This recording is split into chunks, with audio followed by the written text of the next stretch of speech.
Face à la rédac avec évidemment Michael Texier et puis nos invités Damien Pichereau, responsable des Jeunes avec Macron en Sarthe, et Julie Delpech, responsable de la mobilisation au sein d'En Marche en Sarthe. La mobilisation elle va peut-être être un peu plus facile à trouver aujourd'hui, j'imagine. On espère. Est-ce que depuis justement l'élection, vous avez des Sartois qui se sont manifestés? Ouais, on reçoit beaucoup de mails sur Facebook ou sur l'adresse mail d'En Marche, Sarthe, de gens qui se proposent d'aider sur leur circonscription. Non, c'est plutôt positif. Parce que vous n'avez pas d'adresse physique aujourd'hui? Pas encore. Vous êtes un parti clandestin, quoi, en quelque sorte. On est un mouvement, on n'est pas un parti, donc c'est vrai qu'on n'a pas de QG comme les autres partis, mais voilà, les gens nous trouvent quand même facilement, et puis comme on est très présent sur le terrain, ils n'ont pas de mal à venir vers nous. Très beau score donc d'Emmanuel Macron dimanche soir, avec en parallèle aussi une abstention historique. Est-ce que votre job maintenant, ça va être de vous adresser à ceux qui n'ont pas mis de bulletin dans l'urne? Notre job, comme vous dites, ça va être de s'adresser à tous les Français. Emmanuel Macron, il l'a dit depuis le départ, c'est le président de tous les Français. Le vote Front National, ça exprime une colère, clairement. L'abstention, aujourd'hui, ça exprime aussi une colère et une forme de dégoût de la vie politique. Notre objectif, oui, on a 5 ans pour redonner espoir aux gens. Cet espoir, nous, on l'a, on y croit. Et le but, ça va être de leur prouver qu'on a eu raison de choisir Emmanuel Macron et que ce projet, il peut aboutir. Alors vous avez d'abord quelques mois, simplement même pas, quelques semaines, parce que l'objectif, c'est les législatives quand même. Oui. Et à ces gens, il faut parler dès maintenant, en fait. Après, je pense que sur les législatives, il y a des gens aussi qui se reconnaissent un peu plus. C'est un scrutin plus local. C'est des candidats de chez eux, de leur coin. Donc, il va falloir aller convaincre les abstentionnistes, c'est une certitude, et tous les autres.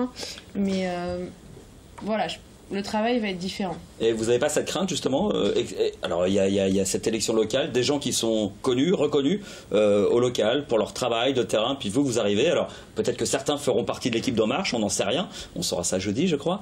Mais d'autres, en face, forcément, seront en opposition.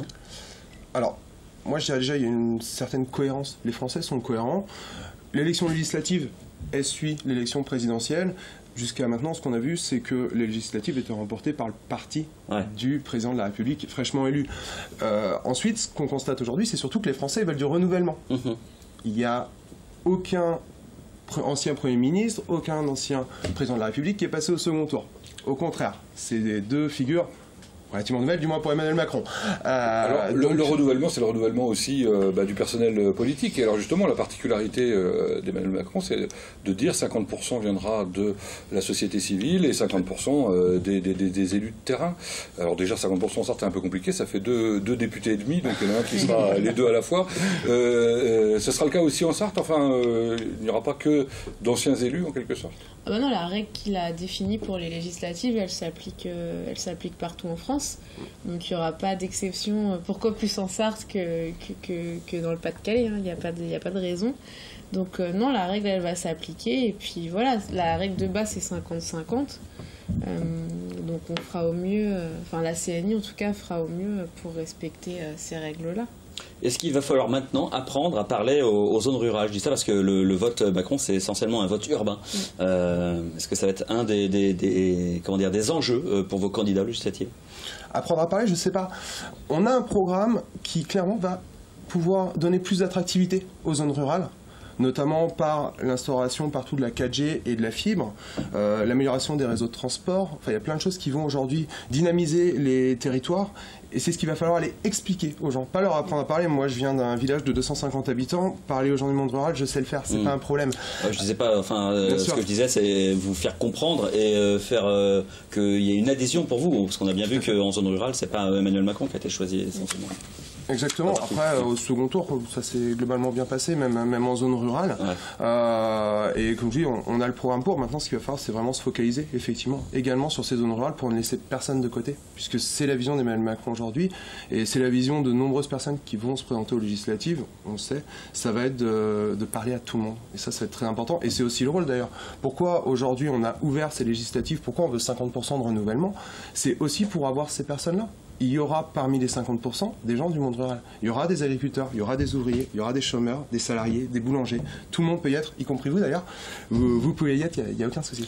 Vous avez le sentiment que certains élus font du forcing. Alors au niveau national, c'est Manuel Valls qui dit qui va être candidat En Marche. Au niveau local, on a des élus qui soutiennent, qui sont investis par le PS, je pense au maire de Coulennes, et qui soutiennent, qui veulent faire partie de la majorité présidentielle. Est-ce que pour vous, c'est du forcing ou c'est légitime? Comment vous voyez ça, vous?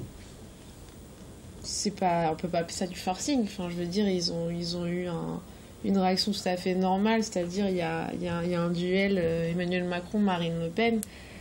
Normal d'appeler à voter Emmanuel Macron. Je parle pas de ça, je parle de la suite. Voilà, non mais ce que je veux dire, c'est que les réactions d'aujourd'hui découlent aussi du fait que leur candidat n'était pas au second tour.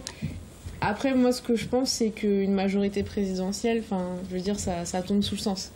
Donc après, faire du forcing auprès d'En Marche pour les candidatures, je sais pas ce qui se passe à Paris ou comment se font les choses au niveau de la CNI. Ce qui est sûr, c'est que la règle pour être candidat En Marche, c'était de déposer son dossier en ligne pour que le dossier soit examiné. Donc il a fallu qu'il le fasse lui aussi, comme les autres. Bien, voilà.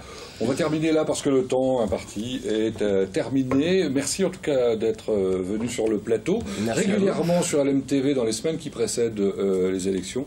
Vous aurez, comme à chacune des élections locales, l'occasion de découvrir chacun des candidats un par un dans un ensemble de chroniques expression directe qui auront lieu justement à cette heure-ci à la place de Face à la Rédac, donc dans les semaines qui vont juste précéder les élections. Merci Michael. Merci à vous.